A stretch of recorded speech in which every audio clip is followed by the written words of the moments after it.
ارے کمبخت تُو نے ابھی تک کھانا نہیں بنایا؟ اتنی لیٹ کیوں کر رہی ہے تو؟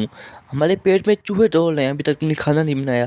جلدی سے کھانا بنا، اگر تھوڑی سی بھی اور دیر ہوئی تو پھر میں وہ حسر کروں گی جو تو بھی جانتی ہے اچھی طرح سے جلدی کھانا بنا۔ یہ کیا ہے کہ وہ یہاں سے اس کی ساسو ماں لیٹکا کی ساسو ماں چلے گی۔ لیٹکا دلی سے میں وہ اپنا کھانا بنانا شروع ہو گئی۔ لیٹکا کا تعلق کے غریب گھرانے سے تھا، اس لیے وہ اس پہ بہت زیادہ اچھا کرتے تھے۔ اس کے سسرال والے، اس کے ماں پتا بھی گزر گئے۔ اچانک اس کے ہاتھ سے ایک گرا ٹوٹ کے نیچے گر گیا۔ اس کی ساسو ماں نے یہ بات سنی اور وہ اس کے پاس دوڑی چلی آئی اور آ کے اسے کہنے لگی، ارے کمبخت، ایک تو تیرے پریوار نے ہمیں کچھ دیا نہیں ہے، ایک چمچہ بھی نہیں دیا، اور تو ہمارا دن بہ دن نقصان کرتی رہتی ہے۔ تجھے کب عقل آئے گی؟ کب تو سیکھے گی؟ ہر وقت تو کچھ نہ کچھ ہمارا نقصان کرتی رہتی ہے۔ اگر ابھی تو نے ایسا ابھی میں تیری خبر لیتی ہوں، ہر روز تم ایسا کرتی رہتی ہے۔ ہر دن تجھے کوئی ایسا دن نہ ہے جس دن تو نے ہمارا کوئی نقصان نہ کیا ہو۔ یہ کہتے ہی اس نے پیچھے سے اس کے بال پکڑ لے۔ اس کی ساسو ماں نے دیکھا کہ ساسو ماں نے پھر اس کا بال کھینچے، اس کے دال دھونے لگا، لیکن پھر بھی اس نے نہیں چلا۔ اس کی آنکھوں میں لیٹکا کی آنکھوں میں آنسو آ گئے۔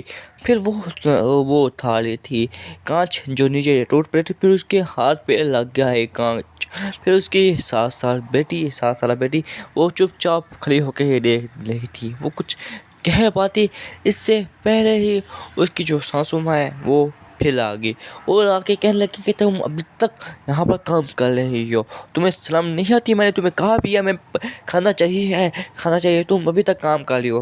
یہ روز کا اس کا کہاں ہی تھا، کبھی اس کو اس کے سانس مارتی، کبھی اس کو اس کے سانس کا ہسبینڈ مارتا، کبھی اس کو اس کا خود کا ہسبینڈ مارتا۔ ابھی اس کو کیا کرتے، وہ بیچاری کو بھی رہنا پڑتا تھا۔ اگر اس کو کہیں باہر وہ بتاتی تو پھر بھی اس کو بہت زیادہ مار پڑتی تھی۔